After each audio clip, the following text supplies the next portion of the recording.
The golden light of sunset bled across the auction platform as Zara Keller's heart shattered into 1,000 pieces.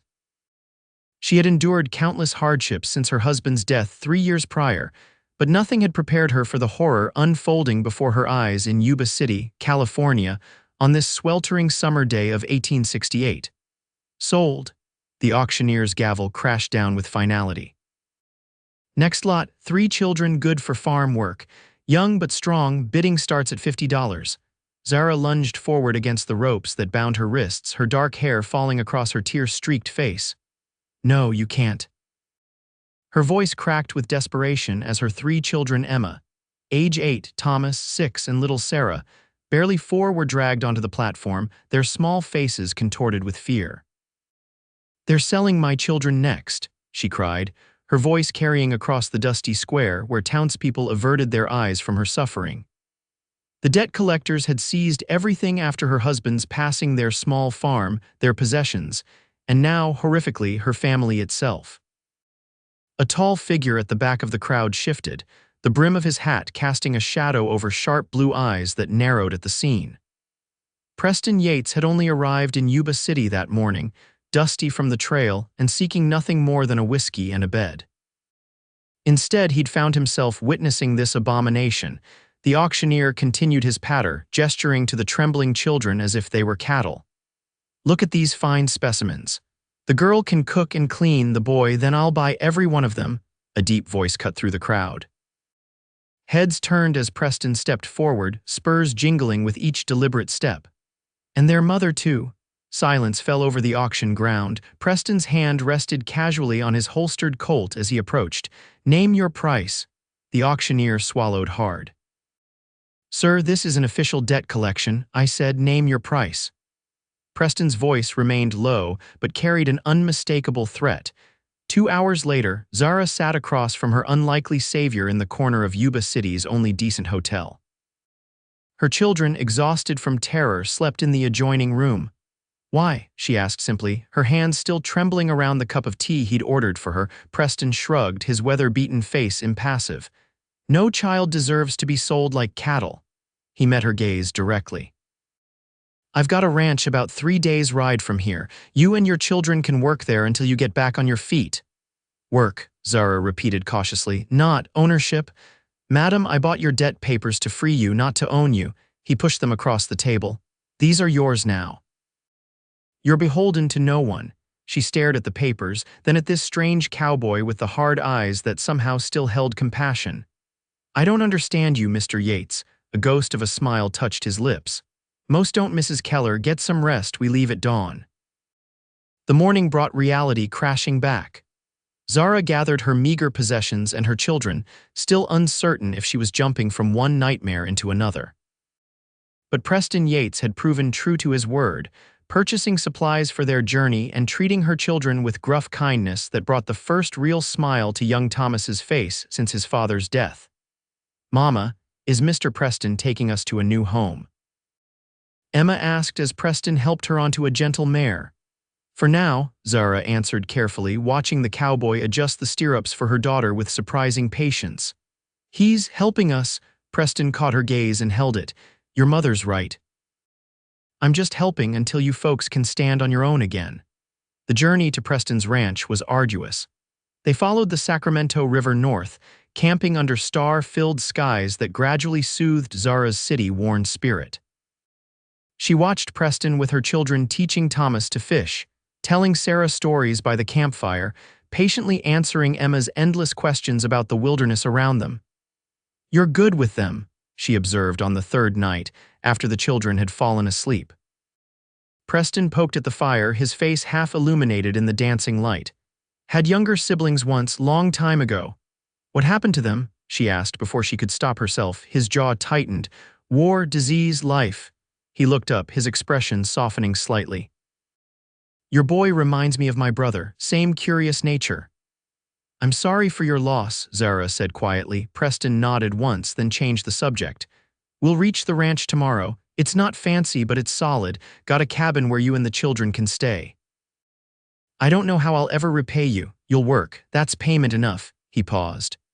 What can you do besides raise those fine children? Zara straightened her shoulders. I can cook, sew, garden. I kept the books for my husband's farm. I can read and write better than most. Preston nodded approvingly. Good. Ranch needs someone with a head for numbers. My foreman tries, but he'd rather wrangle cattle than figures. The rocking Y ranch appeared before them the next day, nestled in a valley with mountains rising in the distance. It was larger than Zara had expected, a main house built of sturdy logs, a bunkhouse, barn, and several outbuildings. Cattle grazed on rolling hills and horses nickered in corrals near the barn. It's beautiful, Zara breathed, taking in the unexpected prosperity. It serves, Preston replied modestly. Been building it up for 7 years now. A wiry man with a salt and pepper beard emerged from the bunkhouse as they rode in. Boss, didn't expect you back so soon. He stopped short at the sight of Zara and the children. Jackson, this is Mrs. Keller and her children. They'll be staying in the old cabin. Mrs. Keller's going to help with the bookkeeping and cooking. Jackson recovered quickly, tipping his hat to Zara. Madam, been a while since we had womenfolk around here. Preston dismounted and helped Sarah down from his horse. Get the men to bring her things to the cabin, and tell Miguel to bring some fresh milk for the children. The cabin was simple but clean, with 2 rooms, a stone fireplace, and solid furniture. It was my first home here, Preston explained as he showed them inside, before I built the main house. It's more than generous, Zara said, overwhelmed by the turn her fortunes had taken. Just days ago, she'd been facing the unimaginable horror of losing her children. Now they were safe, sheltered, with the promise of honest work and a new beginning. That night, after settling the children to sleep in real beds for the first time in weeks, Zara stepped outside to find Preston sitting on the cabin's small porch, smoking a cigarette and staring at the stars. I don't know the proper words to thank you, she said softly, wrapping her shawl tighter around her shoulders in the cool evening air. Preston stubbed out his cigarette and stood. No need for fancy words, Mrs. Keller. Just do right by those children and help keep my accounts straight. I will, she promised. But I need to know, why did you really do it? There must have been easier ways to find a bookkeeper. In the moonlight, his expression was unreadable, but his voice carried a weight of memory. There was a time when someone could have helped my family and didn't. I swore I'd never be that person. He tipped his hat and walked away, leaving Zara to wonder about the ghosts that drove this solitary cowboy's surprising compassion. The following weeks brought a rhythm to their lives. Zara took over the ranch's accounts, discovering a profitable but disorganized operation that benefited immediately from her careful management. The children thrived in the open air and freedom of ranch life. Thomas followed the cowboys everywhere, absorbing their skills and stories. Emma helped in the kitchen and garden, while little Sarah became everyone's darling, even coaxing smiles from the most grizzled ranch hands. Preston remained something of a mystery. He was often gone before dawn, returning after dark, checking on the ranch operations, negotiating cattle sales, and handling the myriad responsibilities of his spread. But Zara noticed how he always found time to ask about her day, to listen to the children's adventures, to bring small, thoughtful gifts: a ribbon for Emma's hair, a pocket knife for Thomas, a rag doll for Sarah that one of the cowboys had surprisingly crafted. He ain't never been like this, Jackson confided to Zara one afternoon as they watched Preston teaching Thomas to rope a fence post. Boss was always fair but kept to himself. Those kids have worked some kind of magic on him. He saved us, Zara said simply. I'll never forget that. Jackson gave her a knowing look. Seems to me maybe you saved him right back, madam. As summer faded into fall, Zara found herself watching for Preston's return each evening, enjoying their quiet conversations on the porch after the children were asleep. He began to share pieces of himself, how he'd come west after losing his family in the war, worked cattle drives until he could buy his first plot of land, gradually building the rocking Y through determination and hard work. In turn, she told him about her life before her happy marriage to a kind man whose dreams exceeded his farming abilities, the constant struggle against debt, and the crushing despair after his death from pneumonia. You survived, Preston said one evening. That takes courage. Zara smiled sadly. I had no choice. The children needed me. There are always choices, Mrs. Keller. You chose to fight. His hand moved slightly as if he might reach for hers but then withdrew. That's something I respect.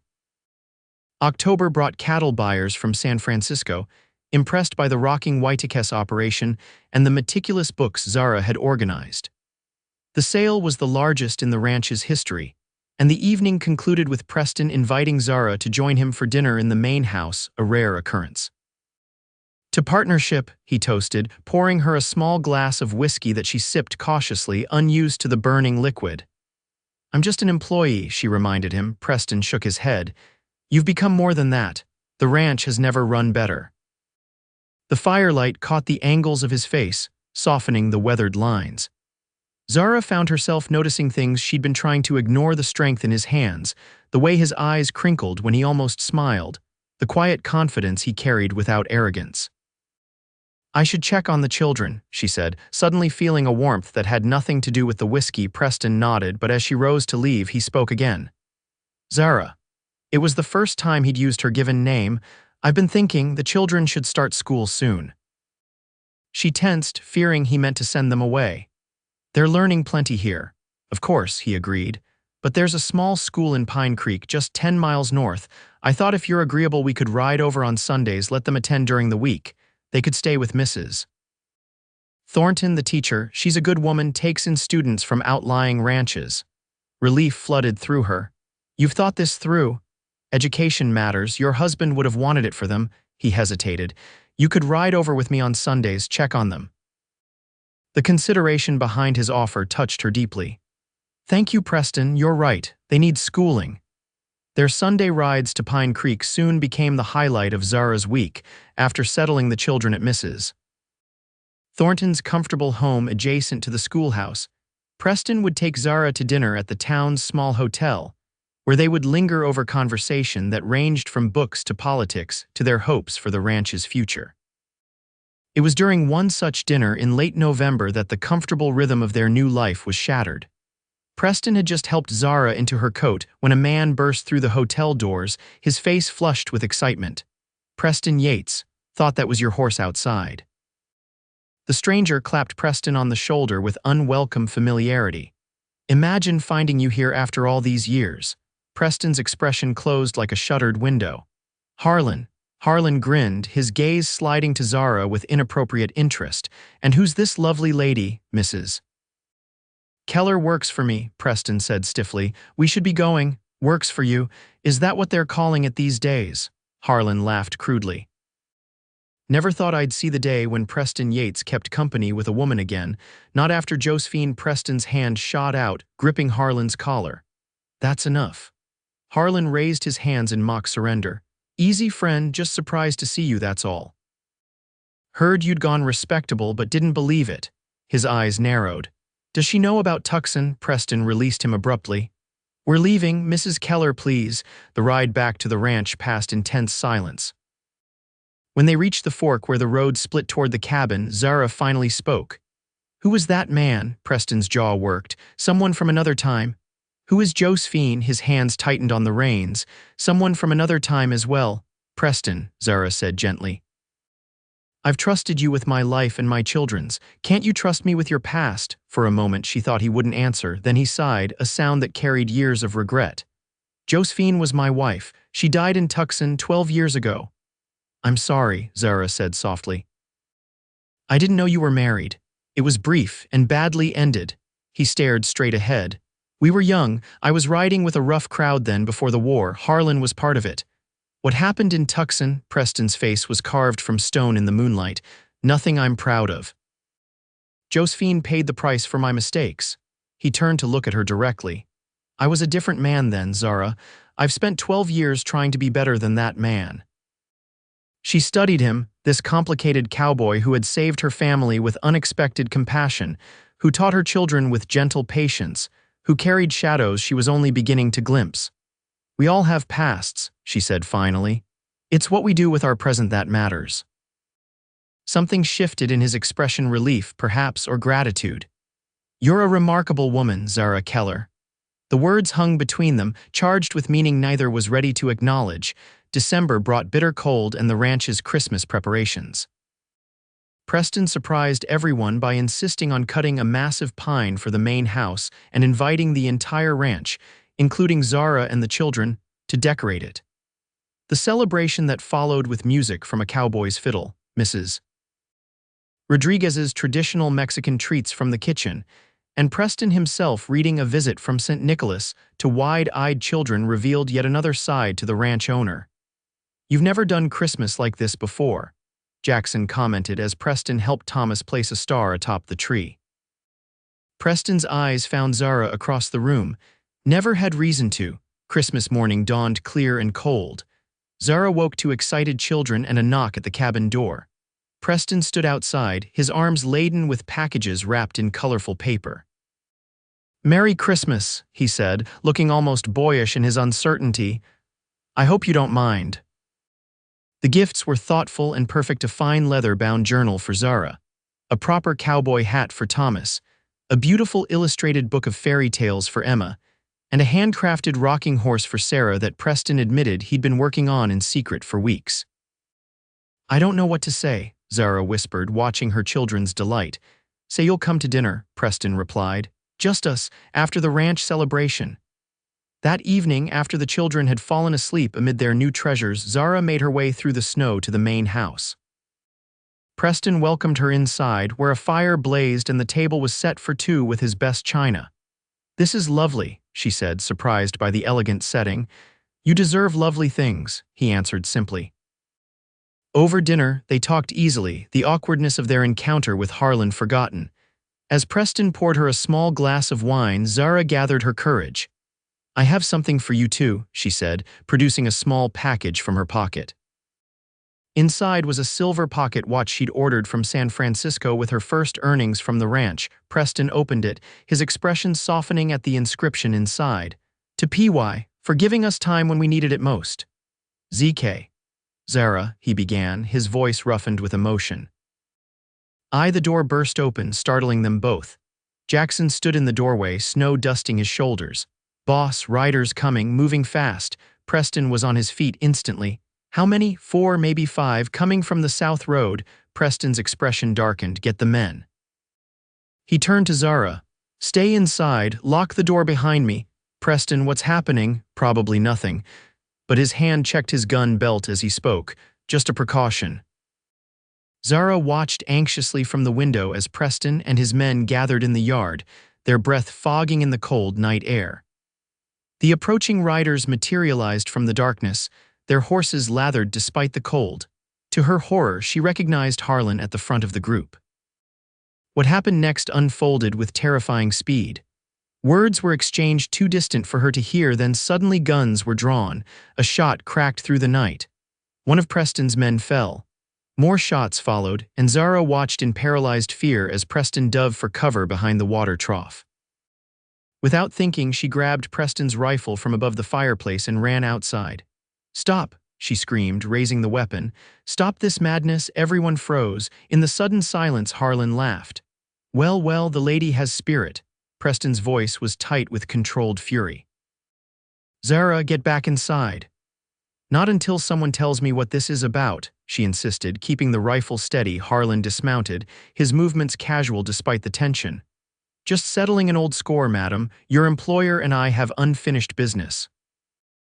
"What business justifies riding onto a man's property and shooting his workers?" Zara demanded. "Ask him about the bank in Tucson," Harlan said with a cruel smile. "Ask him whose idea it was and who took the fall while he walked away clean." Preston stood slowly, his gun still aimed at Harlan. "I paid my debt, Harlan, 2 years in territorial prison." "And I did 5, Harlan snarled. 5 years while you got out and built all this." He gestured broadly at the ranch. "Found out you were here 6 months ago, been planning this reunion ever since." "The past is done," Preston said evenly. "Take your men and ride out." Harlan's laugh was ugly. "Oh, we'll ride out, with your cash box and whatever else catches our fancy." His gaze slid to Zara. "Maybe we'll take more than money." Something dangerous flashed in Preston's eyes. "You won't touch her, or what? You'll shoot me." Harlan sneered. "You didn't have the spine for it 12 years ago. That's why Josephine died." In that moment, one of Harlan's men made a sudden move toward Zara. Preston fired without hesitation, the shot catching the man in the shoulder. Chaos erupted again, gunfire, shouts, the terrified whinnying of horses. Zara dropped to the ground, still clutching the rifle.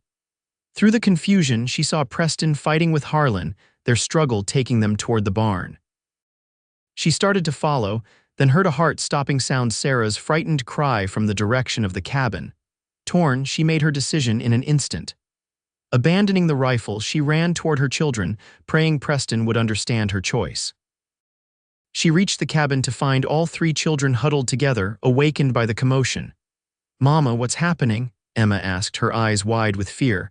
"Everything will be fine," Zara assured them, bolting the cabin door. "We just need to stay inside." The gunfire outside had stopped.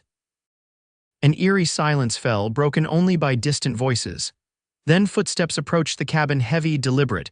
Zara pushed the children behind her as the door handle turned. "Zara," Preston's voice came through the wood.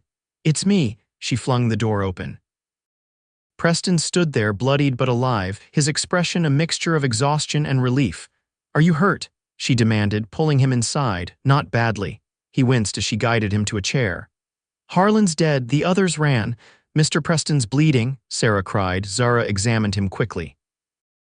A bullet had grazed his arm and his face was bruised from the fight, but he was essentially whole. As she cleaned and bandaged his wounds, the children watching with solemn concern, she asked quietly, "What happened with Harlan?" "The truth." Preston met her gaze steadily. "We robbed a bank in Tucson. I was young and stupid. It went wrong. A guard was killed, not by me, but I was there. Josephine was waiting with the horses. She wasn't supposed to be involved, but when the shooting started." He closed his eyes briefly. "She was caught in the crossfire." "And you went to prison," he nodded. "For 2 years, should have been longer, but I testified against the others. When I got out, I promised myself I'd live differently." His eyes found hers. "I've tried, Zara, every day." She finished tying the bandage. "You have. The man you are now saved my family. That's the man I know." Preston reached for her hand. "I was afraid once you knew the truth, you'd see me differently." "I see you more clearly," she corrected gently. "All of you." The children crowded around them, Thomas asking brave questions about the fight, Emma fretting over Preston's injuries, Sarah simply climbing into his lap with complete trust.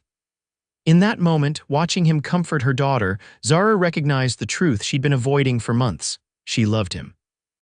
The revelation should have frightened her, but instead it settled in her heart with the rightness of coming home. Dawn found them still in the cabin, the children finally asleep again, while Zara and Preston talked through the night about their pasts, about Harlan, about what would happen next. "The sheriff will come," Preston said wearily. "I'll have to explain everything." "We'll face it together," Zara promised. "I'll testify to what happened." He studied her face in the early light. "You'd stand by me, even knowing what I was." "I'm standing by who you are," she corrected.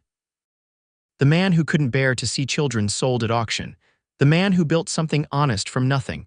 The man who reads stories and carves rocking horses and believes in second chances. Preston's hand found hers. "Zara Keller, you are the bravest, most remarkable woman I've ever known." "Brave enough to tell you I love you?" she asked softly, his eyes widened. For a moment he seemed unable to speak, then he raised her hand to his lips. "If you are, then I'm brave enough to say I've loved you since that day in Yuba City when you fought for your children like a mother bear." The confession hung between them, precious and new. Slowly, giving her every chance to pull away, Preston leaned forward and kissed her gentle at first, then with growing certainty as she responded. When they separated, both slightly breathless, he pressed his forehead to hers. "I never thought I'd have this again, a chance for family, for happiness. We've both been given second chances," Zara whispered. "Let's not waste them." The aftermath of the shooting brought investigations and testimonies, but Preston's standing in the community and the clear case of self-defense eventually prevailed.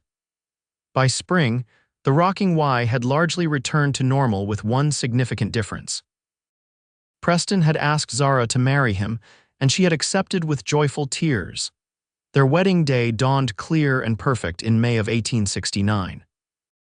The entire ranch gathered to witness the ceremony, performed by the minister from Pine Creek on the porch of the main house, which would soon be home to all of them. Emma scattered wildflower petals, Thomas stood proudly as Preston's best man, and little Sarah served as ring bearer, her face solemn with the responsibility. "Do you, Preston James Yates, take this woman to be your lawfully wedded wife?" the minister asked. Preston's eyes never left Zara's face. "I do." "And do you, Zara Elizabeth Keller, take this man to be your lawfully wedded husband?" "I do," she answered clearly, her heart so full it threatened to overflow. "Then by the power vested in me, I now pronounce you husband and wife." Their kiss sealed promises that had begun on a desperate day in Yuba City, when a cowboy with a troubled past had found redemption in saving a mother and her children. The celebration that followed lasted well into the night, a joyful affirmation of new beginnings and second chances. As the party continued around them, Preston led Zara away from the crowd to the quiet of the garden he'd planted for her. "Happy?" he asked, his arms encircling her waist. "Beyond words," she answered, leaning into his embrace. "I never imagined finding love again, nor I." He kissed the top of her head. "Your children have changed me, Zara. You've changed me." "Our children," she corrected gently. "They're yours now, too." Preston's smile held a hint of wonder. "Our children, our family, our future." As the stars appeared above them, Preston and Zara remained in the garden, planning the years ahead, the ranch they would build together, the family they would nurture, the love that had found them when they least expected it but needed it most. 5 years later, the Rocking Y Ranch had become one of the most prosperous in Northern California. Preston and Zara stood on the porch of their home, watching their family in the summer twilight. Emma, now 13, practiced her riding in the corral, already showing remarkable skill. Thomas, 11, helped the ranch hands with evening chores, soaking up knowledge like a sponge. 9-year-old Sarah sat nearby, reading aloud to her younger siblings, 3-year-old James and baby Rose, born just 6 months earlier. "Look at what we've built," Zara said softly, leaning against her husband's strong shoulder. Preston's arm tightened around her. "Far more than I ever dreamed possible." "Do you ever think about that day in Yuba City?" she asked. "How different our lives might have been if you hadn't stepped forward, every day." He turned to face her, his eyes reflecting the love that had only deepened with time. "Best decision I ever made was buying those children." "Because in saving them, you saved yourself," Zara finished, standing on tiptoe to kiss him. "And together, we found something worth more than any fortune." As the sun set over the Rocking Y, Preston Yates held his wife close, surrounded by the family they had forged from desperation, and hope, a family bound not by ownership but by love, proving that sometimes the greatest redemptions begin with the simplest acts of courage.